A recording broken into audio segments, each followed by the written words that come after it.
انا قصرت معاك في حاجه؟ مش فاهم. عملت كل اللي طلبته مني. نفس اللي انا عملته معاكي. ما غلطتش، ما طمعتش، مفيش كلمه عن اللي بيحصل اتقالت لحد. عشان كده انت لسه عايشه.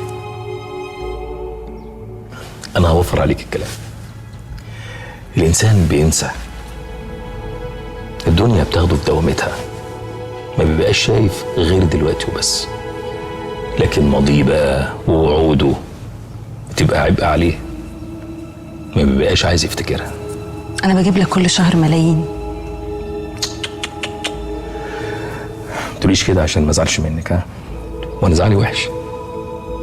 انت اللي زيك كتير قوي. انت ولا حاجه، انت اداه بتتحرك وفقا لتعليمات. لو حسيت يوم انك هتبقي مصدر ازعاج ليا هحبسك.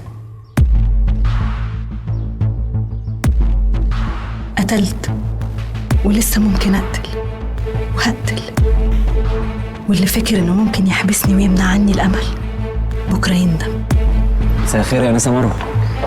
مساء النور. هو حضرتك اخوه ادهم عادل المهدي. ما هو الشبه برضه قريب جدا. اهلا وسهلا.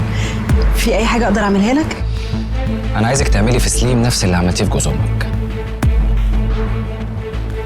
ايوه، عايزك تقتلي سليم.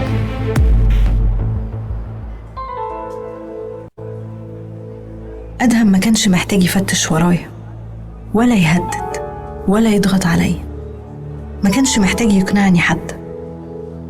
سليم عايش وسط بحر من الفلوس لوحده، وانا وانتي واللي زينا يا هدى عايشين في نار الفقر، واكيد بسبب سليم واللي زيه.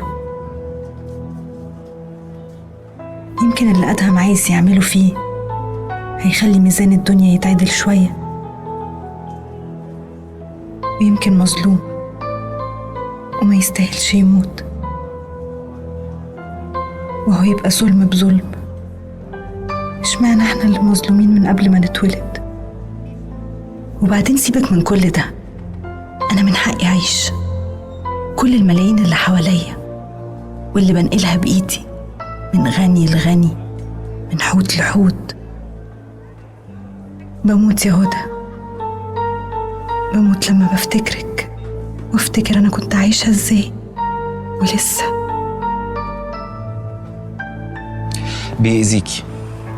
بيأذيكي بوجوده في الحياة، بيأذيكي لأنه واقف بينك وبين اللي ممكن تحققيه.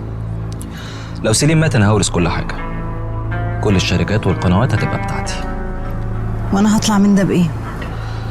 بعد ما اورث وابقى المدير وانت السكرتيرة بتاعتي، شهر شهرين 3 بالكتير واعجب بيكي واتجوزك زي اي فيلم عربي. يا سلام.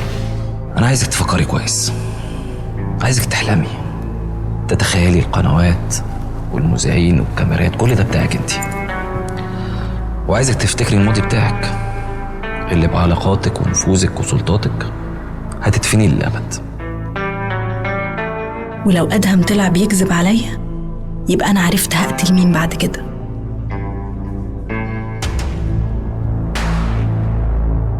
مش هتكون أول مرة، وما عنديش مانع إنها ما تكونش آخر مرة. الحاجة الوحيدة اللي مش هقبلها إني محققش اللي أنا عايزاه. أنا كده لو في آخر أبقى عرفت أنا هبقى فين. ولو الدنيا هي كل أملي يبقى لازم أعيش حتى لو 1,000,000 واحد ماتوا.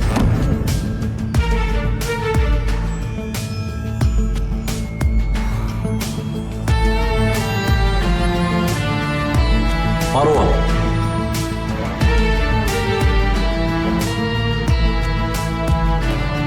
مش فاهمة حاجة، مش عارفة ليه سابني، وليه عارف ومتأكد إني هقدر أقتل أدهم، وليه مش قلقان إني ممكن أهرب. مش عارفة حاجة، بس مش خايفة، مش عارفة ليه. عايز مني إيه يا سليم؟ مستحيل تكون بتوقعني أو بتعمل لي خير. أنا مين أصلا؟ شفت فيا ايه قالك اني قتلت قتلة، مع اني بحاول طول الوقت اخبي الحقيقة؟ شفت ازاي وعرفت ان اللي هعمله فيك ما كانش اول مرة بالنسبة لي، واني ممكن وعندي استعداد اكمل. سألت عني وجبت قراري، ولا حد قالك؟ ولا انت ذكي للدرجات دي؟ ولو كنت عارف عني كل حاجة خلتني اشتغل عندك كل السنين دي ليه؟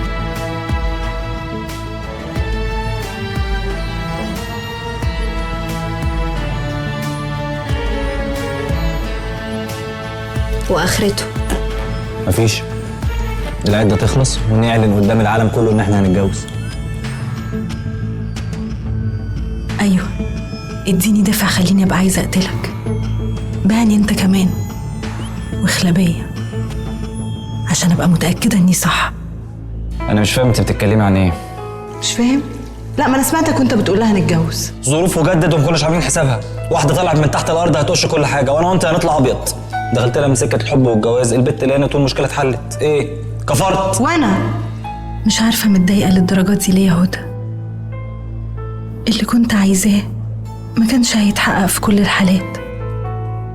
سليم كشف كل حاجة وحكم على أخوه بالموت،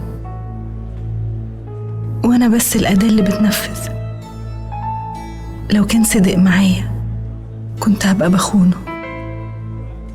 هو كده يستاهل يموت، وأنا المفروض ما بقاش متضايقة.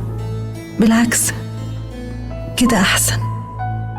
أقتل خاين جبان ناوي على الغدر أحسن ما أقتل واحد مخلص وأبقى بخونه.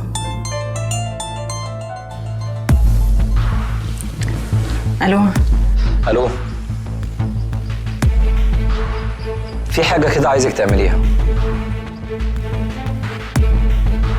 أنا تحت أمرك. معقول؟ عملتي كل ده امتى؟ بصراحة البركة في مروة، هي اللي ساعدتني على كل ده. صباح الخير يا أستاذ أدهم. أنا فضيت نفسي وأخدت أجازة عشان أخلص لمدام ريم كل الحاجات اللي هي عايزاها، وقلت لها تبلغك إن أنا أخدت أجازة عشان ما تقلقش إني ما باجيش المكتب. أنا عايزة حقي. ومين اللي قالك انك مش هتاخدي حقك؟ أنا كل اللي عايزاه الفلوس. وماله؟ اسهل حاجة. 50 مليون جنيه. أنا هسافر يا هدى، هسافر مرة تانية، هشيل فلوس وأوصلها من واحد لواحد، بس المرة دي الفلوس هتتحول برا مصر. مش هتفرق كتير، المطلوب مني مش هكمله إلا لما أوصل للي أنا عايزاه. خلي بالك من نفسك وادعيلي، يمكن ربنا يستجيب لك. المبلغ خلاص اتحط في الحساب اللي انت اديتني رقم. وصلني.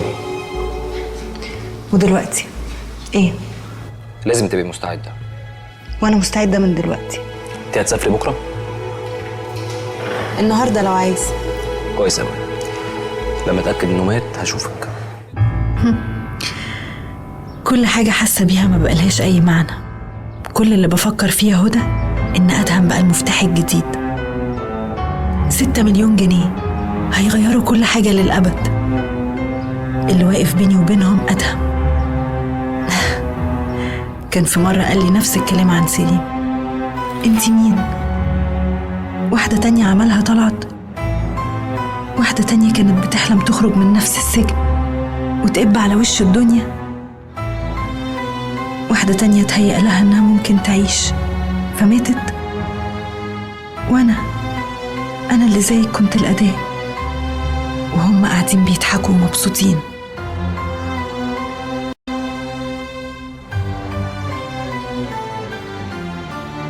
بعتلك الفلوس يا هدى ومعاها كل حاجة، كل اللي أنا عملته واشتركت فيه، كل اللي طلعت طلبوا مني، كل اللي أخدوا من سليم بالورق والمستندات، وكل اللي أدهم وسليم قالوا لي أعمله.